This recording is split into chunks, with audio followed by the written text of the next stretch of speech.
He's going to start the recording. Happy Sabbath, everyone. Welcome to Giggle Goop, Word Redeux 169. Howdy, Gwen. Howdy, Matt and Janice. Hello. Don't everybody talk at once. Hello. Okay, Doing there the we go. muting thing on the other thing so that I wasn't hearing your voice 2 times. Just one is good enough. What's a ball gag? Okay, never mind. Anyways, today we will be continuing on in the book of, well, starting, not continuing on. We're continuing in the Word, but we're starting 1Chronicles with chapters 1 and 2, and we are probably going to have multiple episodes this week so that we can get past all the names. Because we got like 15 chapters of names. The entire genealogy of everybody we have read about so far in Scripture. Ever. Good and bad. So, how are things your way, Gwen? Wet. It doesn't want to stop raining. So the mosquitoes are this big, roughly. Interesting. And how are things your way, Matt and Janice? We're okay. We got some good Steamy. rain and steamy. Yeah, it's a little steamy Really? here. Yeah. Steamy, very And we steamy. have lots of mosquitoes. They're smaller, but there's lots of them. Yeah. Okay. Yeah, it's wonderful here. It's kind of cloudy. We probably You're in won't. between. We're like the opposite. We're like bookends, and then you're in the middle. Kinda, if the middle is dangling off the bottom. Okay, so don't forget, if this is helpful to you, which it is, that you can like, share, subscribe, and ring the bell. And if you want to learn about how to come out of Babylon, go to email Rick at c2kreport@outlook.com. And if you need a Bible, you can go to BibleStudyTools.com, BibleHub.com, eSword.net, BlueLetterBible.org, and the King James Bible Online.org, where you have multiple versions of the King James Bible. Yes, I know, fascinating. Who knew, right? I Multiple didn't. versions. Okay, that anything we need to add to the prayer list? Job. Okay, Job. we will pray in then. Okay. Heavenly Father, thank you very much for giving us this time to come together where we can study your word and fellowship with one another as your children through your Son, our King and Savior. And we would just ask that you give us your understanding of what it is that we're reading today and what we need to know. We know it wouldn't be written down if it wasn't important, so we do thank you for that. We would ask for your continued healing, and we thank you for the healing that you have been giving to certain people, and seek your continued blessings and coverage. And for those that are seeking financial relief, we would ask that you give that to them, and also help them find a job within your will for those that are seeking that out. We thank you for that. Let us have an awesome day of rest with you. Thank you. Bless you. And Jesus, Yeshua's name. Amen. Whoa, excuse me. The old throat clearamundo. Okay, let's see here. What do we got? We got that. Oh, we need this thing, which is that. There we go. We're almost up to full speed here. Hang on. Slow down. Get skid marks. We don't do skip marks here. Okay. All right. Here we go. You know what? Actually, I need to adjust my settings first. Doop. And this here. Okay, now hopefully everybody should be able to hear. The first book of Chronicles, chapter 1. Adam, Sheth, Enosh, Canaan, Mahalaleel, Jared, Enoch, Methuselah, Lamech, Noah, Shem, Ham, and Japheth. The sons of Japheth, Gomer and Magog, and Madai, and Javan, and Tubal, and Meshach, and Tiris. And the sons of Gomer, Ashkenaz, and Ribhath, and Togarmah. And the sons of Javan, Elisha, and Tarshish, Kittim, and Dodanim. The sons of Ham, Cush, and Mizraim, Put, and Canaan. And the sons of Cush, Seba, and Havilah, and Sabta, and Ramah, and Sabteka. And the sons of Ramah, Sheba, and Dedan. And Cush begat Nimrod. He began to be mighty upon the earth. And Mizraim begat Ludim, and Anamim, and Lehabim, and Naphtuhim, and Pathrusim, and Casluhim, of whom came the Philistines, and Caphtorim. And Canaan begat Zidon, his firstborn, and Heth, the Jebusite also, and the Amorite, and the Girgashite, and the Hivite, and the Archite, and the Sinite, and the Arvadite, and the Zemarite, and the Hamathite. The sons of Shem, Elam, and Ashur, and Arphaxad, and Lud, and Aram, and Uz, and Hul, and Gether, and Meshach. And Arphaxad begat Shelah, and Shelah begat Eber. And unto Eber were born two sons. The name of the one was Peleg, because in his days the earth was divided. And his brother's name was Joktan. And Joktan begat Almadad, and Sheleth, and Hazarmaveth, and Jerah. Hadoram also, and Uzal, and Diklah, and Ebal, and Abimael, and Sheba, and Ophir, and Havilah, and Jobab. All these were the sons of Joktan. Shem, Arphaxad, Shelah, Eber, Peleg, Reu, Serug, Nahor, Terah, Abram. The same is Abraham. The sons of Abraham, Isaac, and Ishmael. These are their generations. The firstborn of Ishmael, Nebaioth, then Kedar, and Abiel, and Mibsam, Mishma, and Dumah, Masa, Hadad, and Tema, Jetur, Naphish, and Kedemah. These are the sons of Ishmael. Now the sons of Keturah, Abraham's concubine, she bare Zimran, and Jokshan, and Medan, and Midian, and Ishbak, and Shua. And the sons of Jokshan, Sheba, and Dedan. And the sons of Midian, Ephah, and Epher, and Henoch, and Abida, and Eldaah. All these are the sons of Keturah. And Abraham begat Isaac. The sons of Isaac, Esau, and Israel. The sons of Esau, Eliphaz, Ruel, and Jeush, and Jalam, and Korah. The sons of Eliphaz, Teman, and Omar, Zephi, and Gatam, Kenaz, and Timnah, and Amalek. The sons of Ruel, Nehath, Zerah, Shammah, and Mizah. And the sons of Seir, Lotan, and Shobal, and Zibeon, and Anah, and Dishan, and Ezar, and Dishan. And the sons of Lotan, Horai, and Homam, and Timnah was Lotan's sister. The sons of Shobal, Alian, and Manahath, and Ebal, Shephi, and Onam. And the sons of Zibeon, Ai, and Anah. The sons of Anah, Dishon. And the sons of Dishon, Amram, and Eshban, and Ithran, and Cheran. The sons of Ezer, Bilhan, and Zavan, and Jakan. The sons of Dishan, Uz, and Aran. Now these are the kings that reigned in the land of Edom, before any king reigned over the children of Israel.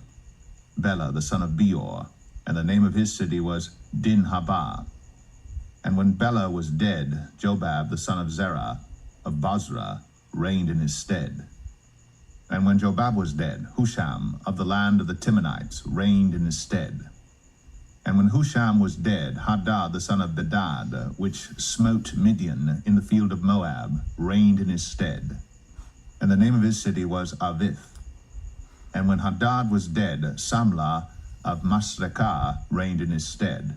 And when Samlah was dead, Shaul of Rehoboth by the river reigned in his stead. And when Shaul was dead, Baal-Hanan the son of Achbor reigned in his stead.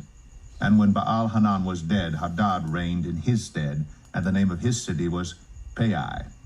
And his wife's name was Mehetabel, the daughter of Matred, the daughter of Mezahab. Hadad died also. And the dukes of Edom were Duke Timnah, Duke Aliah, Duke Jetheth, Duke Oholibama, Duke Elah, Duke Pinan, Duke Kenaz, Duke Teman, Duke Mibsar, Duke Magdiel, Duke Iram. These are the dukes of Edom.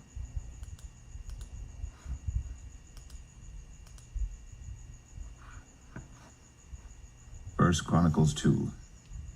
These are the sons of Israel: Reuben, Simeon, Levi, and Judah, Issachar, and Zebulun, Dan, Joseph, and Benjamin, Naphtali, Gad, and Asher. The sons of Judah, Er, and Onan, and Shelah, which three were born unto him of the daughter of Shua the Canaanitess. And Er, the firstborn of Judah, was evil in the sight of the Lord, and he slew him. And Tamar, his daughter-in-law, bare him Pharez and Zerah. All the sons of Judah were 5. The sons of Pharez, Hezron and Hamul. And the sons of Zerah, Zimri, and Ethan, and Heman, and Calcol, and Dara, 5 of them in all. And the sons of Carmi, Akar, the troubler of Israel, who transgressed in the thing accursed. And the sons of Ethan, Azariah. The sons also of Hezron that were born unto him, Jeramiel, and Ram, and Chelubai. And Ram begat Aminadab, and Aminadab begat Nahshon, prince of the children of Judah. And Nahshon begat Salma, and Salma begat Boaz, and Boaz begat Obed, and Obed begat Jesse. And Jesse begat his firstborn Eliab, and Aminadab the second, and Shema the third. Nathaniel the fourth, Radai the fifth, Ozem the sixth, David the seventh, whose sisters were Zeruiah and Abigail. And the sons of Zeruiah, Abishai and Joab, and Asahel 3. And Abigail bare Amasa, and the father of Amasa was Jether the Ishmaelite. And Caleb the son of Hezron begat children of Azabah his wife, and of Jerioth. Her sons are these, Jesher, and Shabab, and Ardan. And when Azabah was dead, Caleb took unto him Ephrath, which bare him Hur, and Hur begat Uri, and Uri begat Bezaleel. And afterward Hezron went in to the daughter of Machir, the father of Gilead, whom he married when he was 80 years old. And she bare him Segub, and Segub begat Jair, who had 23 cities in the land of Gilead. And he took Gesher and Aram, with the towns of Jair from them, with Kenath, and the towns thereof, even 80 cities. All these belonged to the sons of Machir, the father of Gilead. And after that Hezron was dead, and Caleb Ephratah. Then Abiah, Hezron's wife, bare him Asher, the father of Tekoa. And the sons of Jeramiel, the firstborn of Hezron, were Ram the firstborn, and Bunah, and Oren, and Ozem, and Ahijah. Jeramiel had also another wife, whose name was Adarah. She was the mother of Onam. And the sons of Ram, the firstborn of Jeramiel, were Maaz, and Jamin, and Acher. And the sons of Onam were Shammai, and Jadah. And the sons of Shammai, Nadab, and Abishur. And the name of the wife of Abishur was Abihail, and she bare him Aban and Molid. And the sons of Nadab, Selid, and Appaim. But Seled died without children. And the sons of Appaim, Ishai. And the sons of Ishai, Sheshan. And the children of Sheshan, Alai. And the sons of Judah, the brother of Shammai, Jether and Jonathan. And Jether died without children. And the sons of Jonathan, Peleth and Zazah. These were the sons of Jeramiel. Now Sheshan had no sons but daughters. And Sheshan had a servant, an Egyptian, whose name was Jarha. And Sheshan gave his daughter to Jarha his servant to wife. And she bare him Attai. And Attai begat Nathan, and Nathan begat Zabad. And Zabad begat Ephlal, and Ephlal begat Obed. And Obed begat Jehu. And Jehu begat Azariah.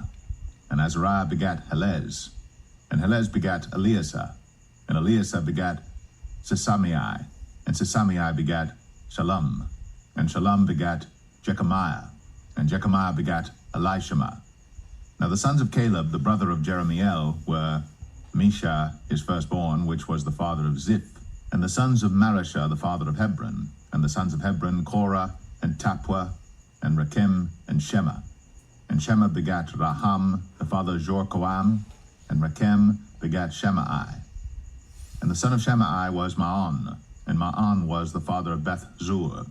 And Ephah, Caleb's concubine, bare Haran, and Moza, and Gazez. And Haran begat Gazez. And the sons of Jaddai, Regem, and Jotham, and Gesham, and Pelet, and Ephah, and Sha'af. Maacah, Caleb's concubine, bare Sheber, and Tirhanah. She bare also Sha'af, the father of Madmanah, Sheva, the father of Machbenah, and the father of Gibeah, and the daughter of Caleb was Aksah. These were the sons of Caleb, the son of Hur, the firstborn of Ephratah. Shobal, the father of Kirjath Jearim. Salma, the father of Bethlehem. Hareph, the father of Beth Gader. And Shobal, the father of Kirjath Jearim, had sons, Hadaway, and half of the Manahethites. And the families of Kirjath Jearim, the Ithrites, and the Puhites, and the Shumathites, and the Mishreites. Of them came the Zerethites, and the Eshtuelites. The sons of Salma, Bethlehem, and the Netophathites, Adaroth, the house of Joab, and half of the Manahethites, the Zorites. And the families of the scribes which dwelt at Jabez, the Terathites, the Shimeathites, and Sukathites. These are the Kenites that came of Hemath, the father of the house of Rechab. All righty. How about them apples? Let's see. Let me go back over here. There we go. Okay, everybody. Let's see. Let me stop that. And go back to 1Chronicles chapter 1. Okay, who was writing down all the names? Gwen? Oh, yes. All the meanings, definitions, history, everything. So, anything jumping out at you in all of this? Well, the one obvious thing, or at least to me it was obvious, is Ham, the one that basically did wrong or wronged his dad, Noah, is also the one that had Nimrod. And wasn't his first son also Canaan? Was I think his so.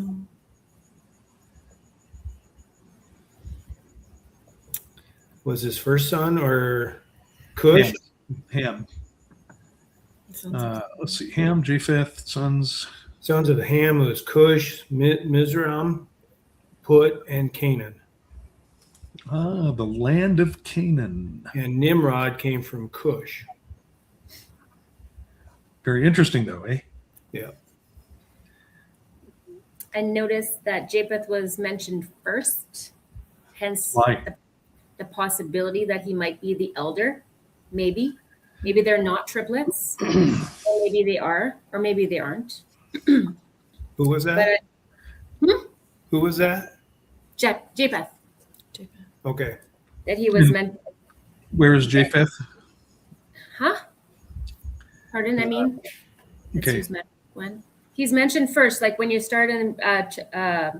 In their genealogy. Yeah, so then it could imply that he is the eldest. And I remember like a million years ago when I was doing genealogies of my family, that the very high probability is that my family came from Japheth. Okay, well, we got to go, everybody. So you're I talking know about the he came from one of those three. Pick one. Shem. Beggars can't be shooters. You're talking about the three sons of Noah. Yeah. So I'm looking at an NIV and the Geneva, but in both of them they have Shem first. Really? They have him first. I'm gonna look at my in verse, Septuagint. in verse 4. Japheth. It starts with Japheth. Right. Sorry. They have him first. They have Shem first in verse 4. Yeah. But in verse 5, Oh, yeah. Japheth comes first. That's what Gwen's talking about. Okay. And I believe that this is my opinion. The reason that Shem is mentioned first is because it's through him that the lineage of Christ comes. Mm-hmm. I'm looking in my Septuagint. Hang on a second. Yeah, Septuagint is sons of Japheth. Japheth. Yeah, so he's first again in the Septuagint too. But it doesn't really matter specifically. I'm just going, oh, maybe he's the eldest. Mm-hmm. Right? In that. Well, that's a good point, because notice also the lineages that we're given here. When it goes to the descendants of Abraham, we have Isaac and Ishmael, and it goes through all of them, and then we get to the sons of Isaac, Esau and Israel, and Esau is done first as the oldest. Yeah. And it does his descendants pretty thoroughly. Mm-hmm. Right there. So there's something important that we should know about that. Mm-hmm.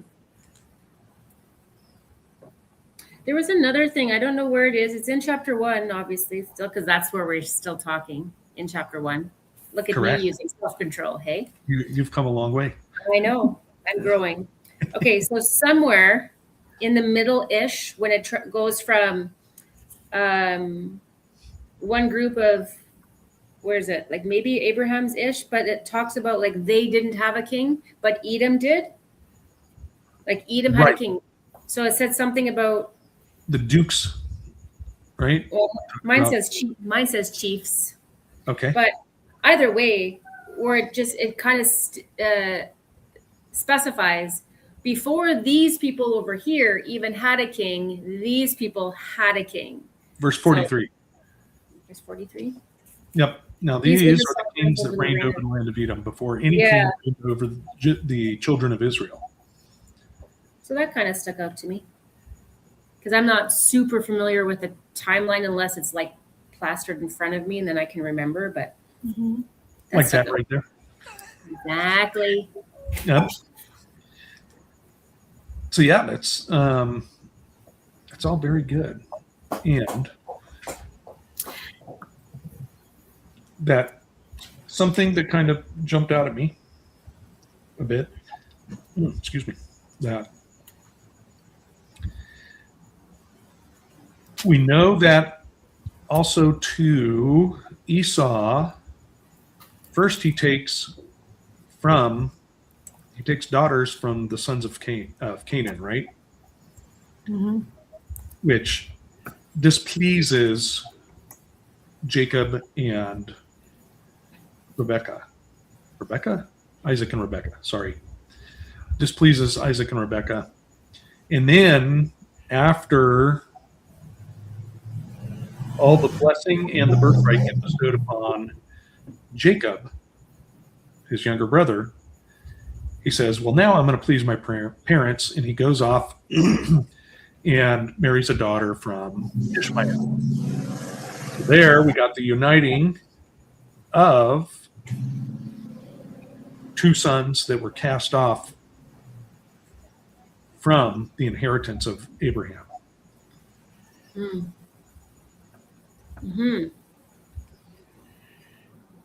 Very, very interesting.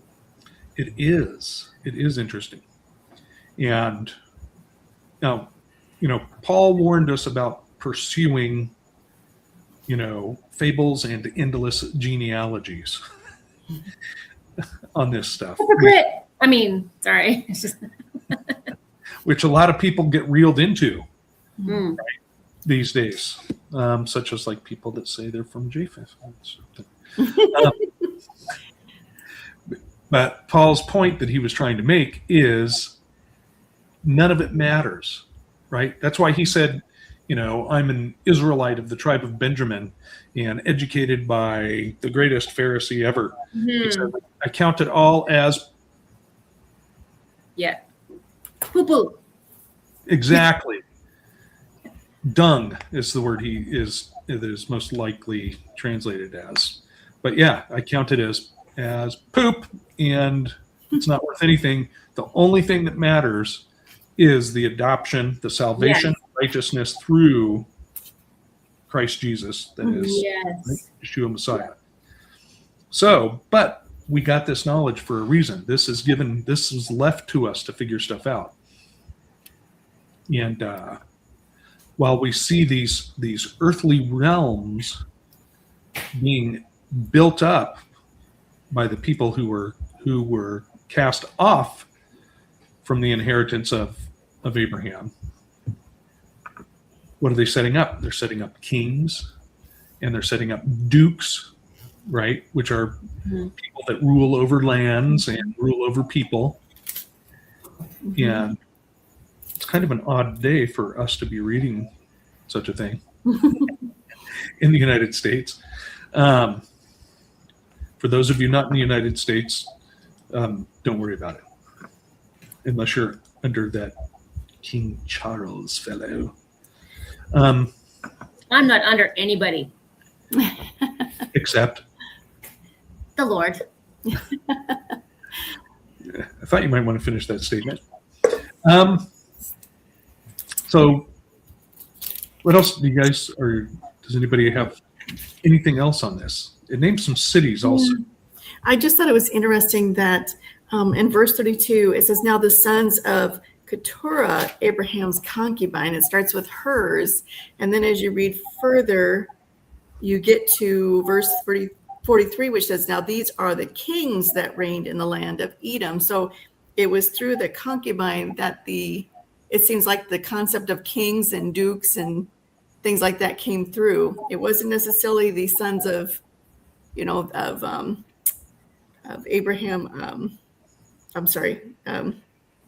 Abraham, Right. his wife. So I thought that was interesting that it would start with the sons of, it says the sons of his concubine. And I thought that was interesting that it wouldn't just go through the lineage of Abraham's. I suppose it was making a distinction there between what would become Israel and what would become, the Edomites, I suppose you could call them, I suppose.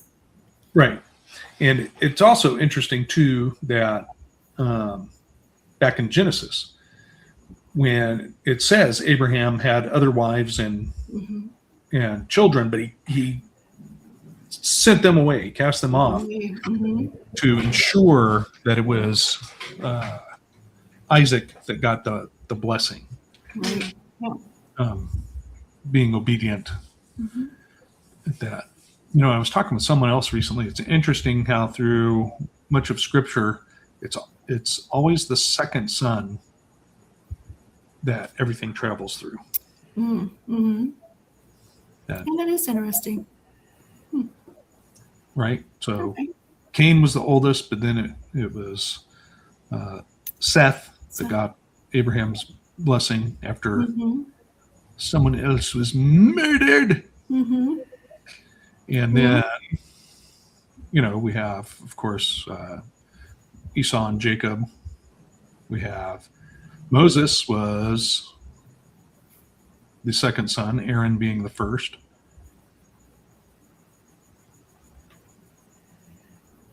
Quite interesting. It's interesting, too, that Adam is called the first man and Christ is called the second Adam, second man. Second, yeah. So, It makes me think about being a servant. Not saying now you're mentioning like Abraham and Yeshua, but he came as a servant, yes, but it seems like the firstborn would be implied to be the leader, to be the whatever, but but the first serves the second one. So it's not, and I guess in a way we can think of it as a demotion, or we could look at it as to be a good leader, you need to come up under someone, right? You need to be able to know how to serve. To be a good leader, you need to know how to serve. So if we're looking at leadership or the firstborn, the concept of being the head or above, not above or lower, but maybe as a reminder, just because you entered first doesn't mean, so maybe almost to keep the firstborn maybe more humble or more, I mean, if you're just looking at maybe the benefits or what's the other word that you can extract from it? Like not benefits, but the other reasons why maybe we could look at like, there's more pride or more arrogance maybe in the firstborn. So maybe the firstborn. Well, I wonder if the firstborn isn't designed to have a special or certain task, regardless of what it is. And so the secondborn then is, and then there's some supporting role or something. Yes. Says the oldest. Right. I was going to say there is this older sibling Says the second.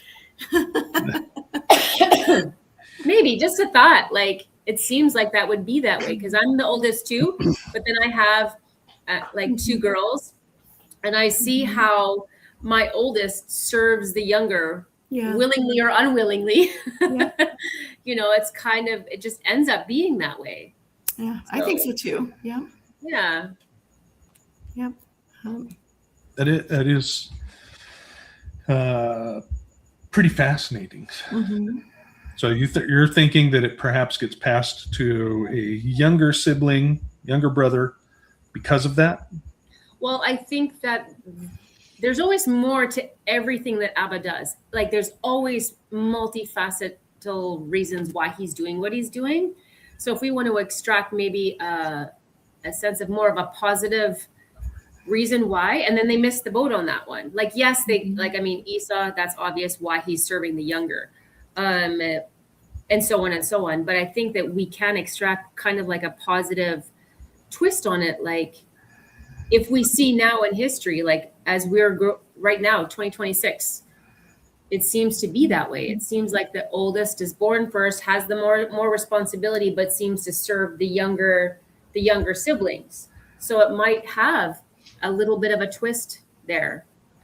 I think we just take care of everything for everybody else, so that way they can. It's a natural thing. We do it unconsciously, like not unconsciously, but it's something that actually inherently happens. Like I've been talking to my two girls about different communicational role, like the roles that they have and how they're communicating to each other and what they're supposed to do. But I'm finding it's nothing new. It's in almost every family, this kind of response. You see these little memes and videos of what the roles of each sibling, like the first, second, or third, or if there's three or whatever. What happens with the first? What happens with the second? What happens with if there's more?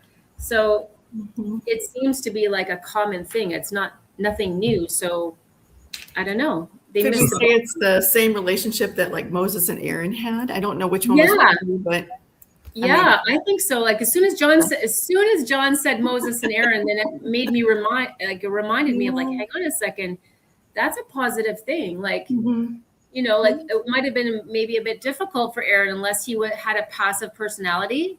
Like most older siblings have a bit more of a passive personality.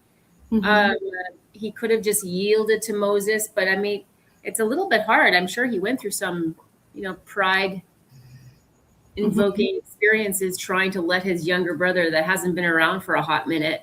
Well, it took Moses coming down the mountain to kind of get things straightened out and get things done again. So, even though Aaron had that special role, probably wasn't easy, but maybe. Was Moses's role specialer? No, I don't know. I don't think so, because I think sometimes more recognized, more notable.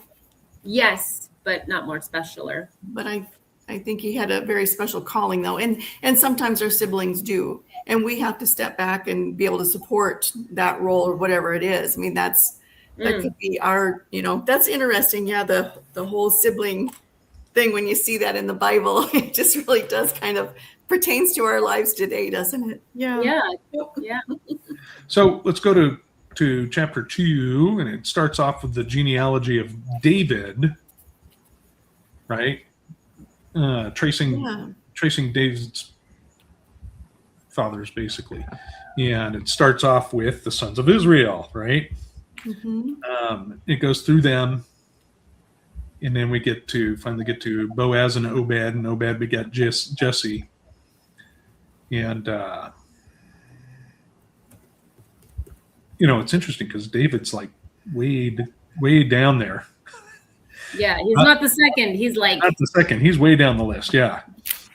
And it's kind of like the whole thing, when you have a lot of siblings, whoever the youngest is always called the baby, even if they're 40 years old.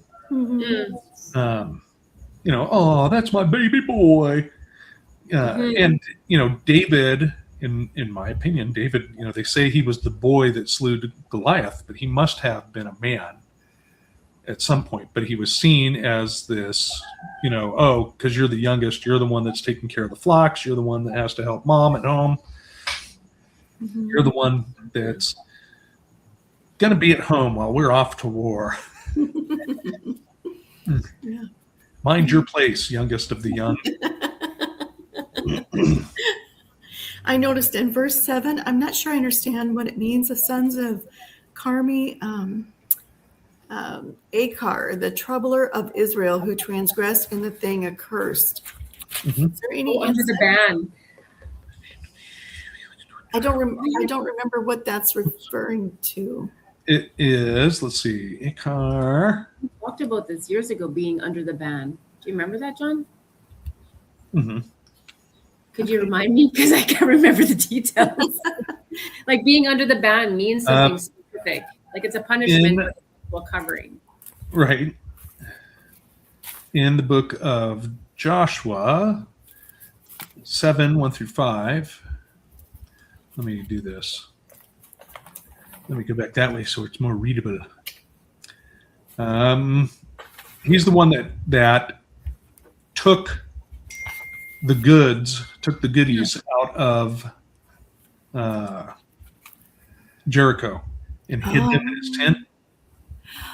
Oh, okay. And people, they were told, don't touch anything. He's like, man, look at all this gold and silver. Oh, right. Under the ban is like you're not allowed to do certain things when. Okay. Yeah. Yep. And he buried it in his tent, and Little trickster.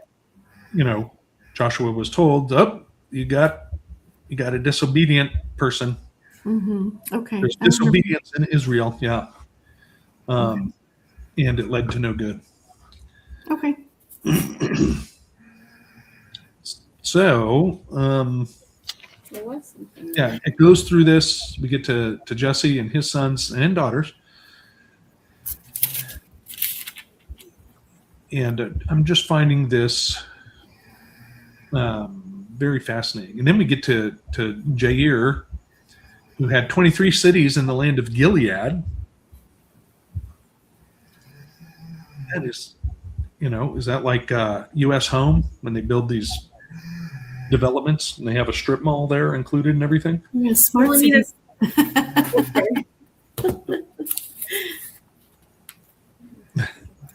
I don't know. I'm guessing. And, the first tract housing, right?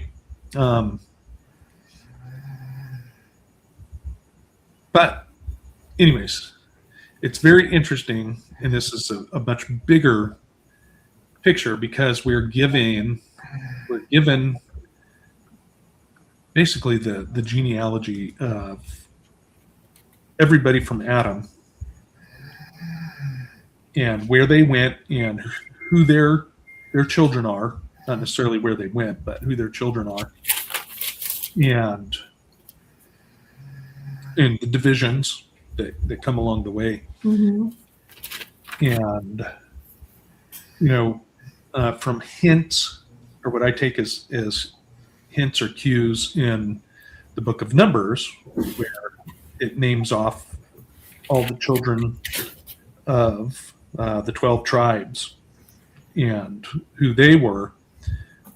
My belief is that in Revelation, where it talks about the 144,000. Now, everybody says these are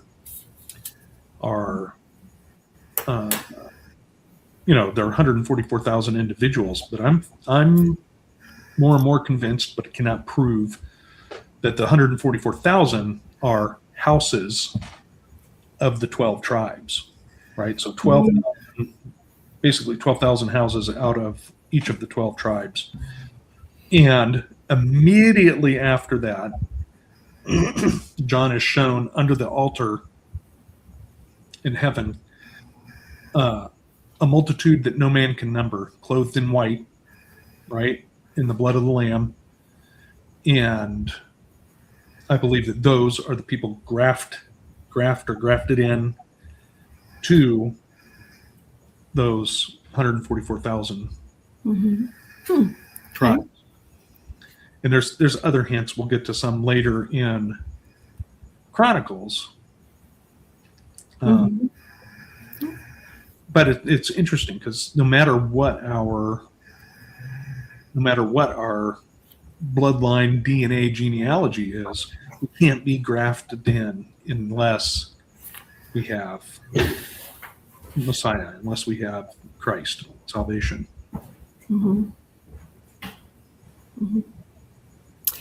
Now we'll be back. Okay, go ahead.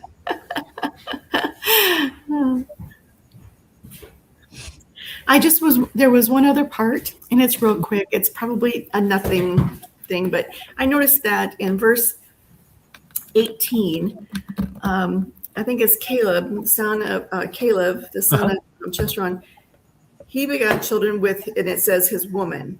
That's all it says. And then when she died, he took another woman and had more children. But then in verse 21, it says, Machir, the father of Gilead, whom he married when he was 80. Is there a difference just in the Old Testament between like being married? Is there a possibly a different type of contract or agreement or something like that? It just, Mine says wife. I have no proof. So I know this is just kind of a discussion thing, but I thought it was interesting that one said just took a woman and had children with her, and then the other one said married. I thought that was kind of interesting, especially in, I think mine says wife. I'm going to look at the other one. Okay. Hang on. I'll look at the other one. So it is interesting, though, because if you go through the Old Testament, well, there is a specific word for wife, and there is a specific word for concubine, but a lot of times where it says wives and concubines, it's just a word for woman. Oh, okay. And a lot of places it makes me wonder, why are they trying to make the differentiation? Why are they trying to expose it or make a difference between a concubine and a wife when it's the same word that was used? Right. I didn't know if there was more, like maybe there was more like a gift exchange. Maybe a woman was just taken and didn't have a family. I want to say dowry, but that's not the right word. But you know what I mean? Like maybe they came with animals and some wealth or something. I didn't know if being married meant that they had more than what, say, the other women. So yeah. And we can look at like historical traditions and other things that were written down, but from what I see, it seems like if a man and a woman lay together, they're man and wife. Yeah. And that was pretty much pretty much it back then. Right. These people wouldn't have had any such a law. They talk about the law showing sin, showing what sin is. They wouldn't know what sin was until they had the law. Well, I don't know, because we were just studying elsewhere. it says, when it's talking about the works of Abraham, I think it's in James or Hebrews, it says, well, we are, to be shown as the sons of Abraham through the faith, we do what Abraham does, which was we're obedient to God's law. And it's like, well, wait, that was before Moses. Right. Yeah. So, and then and if you get into the extra biblical stuff, the stuff outside of the Bible that Scripture sometimes points to, it says that one of the things that Abraham did was, God bless you. Thank you. Yeah. One of the things that was taught was God bless you. And that's pretty much what it boils out to. Thanks for coming, everybody. It says that Abraham taught the law to everyone he came in contact with. True. Okay. Yes. Right. Yep. And others as well that are pre-Moses. And I think the reason, my opinion, is that the reason that it's made such a big deal about coming out of Egypt is because they were there for so many generations and they adopted all the garbage from Egypt. Right. Right. And they had to be re-taught, re-educated. They went back to re-education camps. I see. Yeah, that makes total sense. Yeah, they were camped in the desert.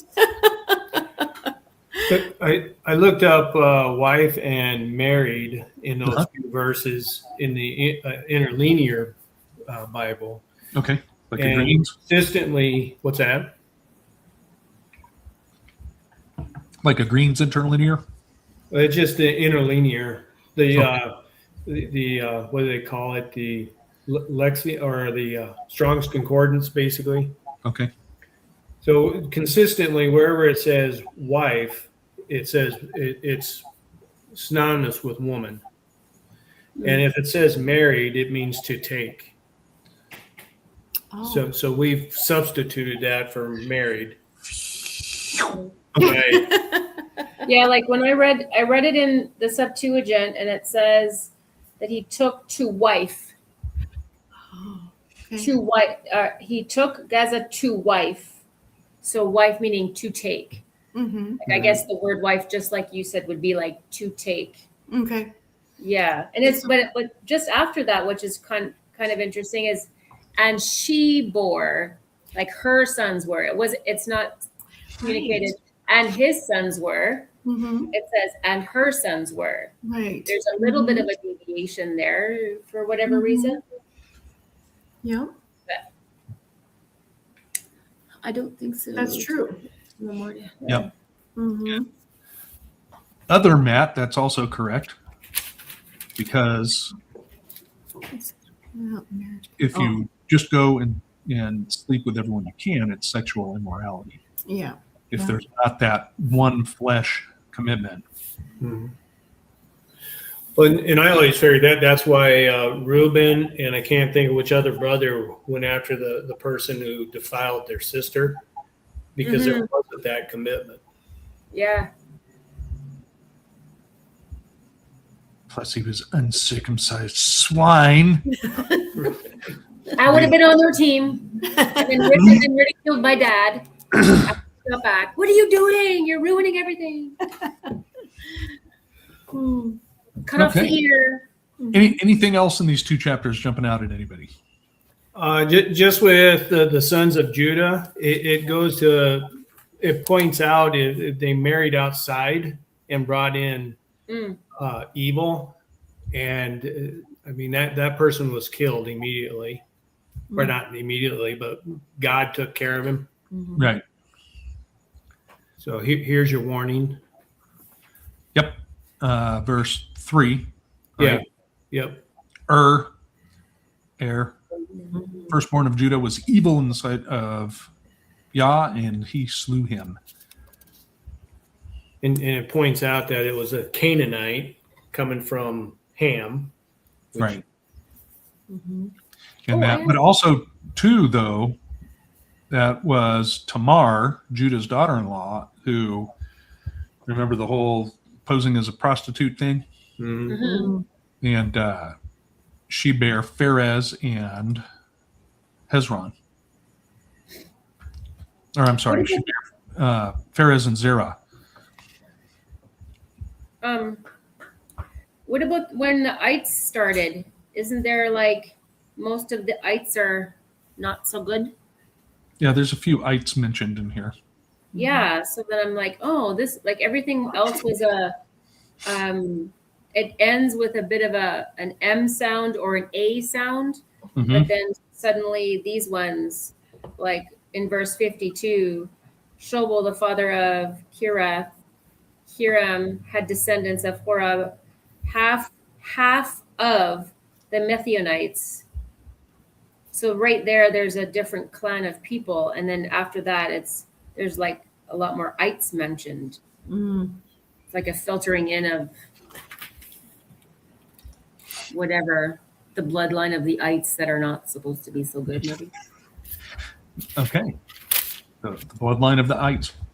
I don't know how else to say it. I don't know what I'm talking about. The Okay. end. That's all I have. All right. Well, we'll let everybody off to ponder at this point. Thanks for discussion and hanging out, Gwen and Matt and Janice and everybody that came. Don't forget, if you are wanting to learn about exiting Babylon, email c2kreport@outlook.com and get signed up for the classes, which start next Monday. It's coming Monday. I think Coming Monday is soil health is what I've got on my. Oh, okay. 2 weeks then. weeks. Yeah. Yes. We have to get our dirt on. Yeah. Get your hands dirty. Yep. We have to get our hands soily. Mhm. And that, don't forget that please like, share, subscribe, pass it on. And my goodness, have a good day today. And you know what? Avoid the idolatry. We'll just leave it at I'll that. do my best. Just avoid the idolatry today. You don't need it at all whatsoever. All right. Words of wisdom. Everybody, love you all. We'll talk to you later. Bye.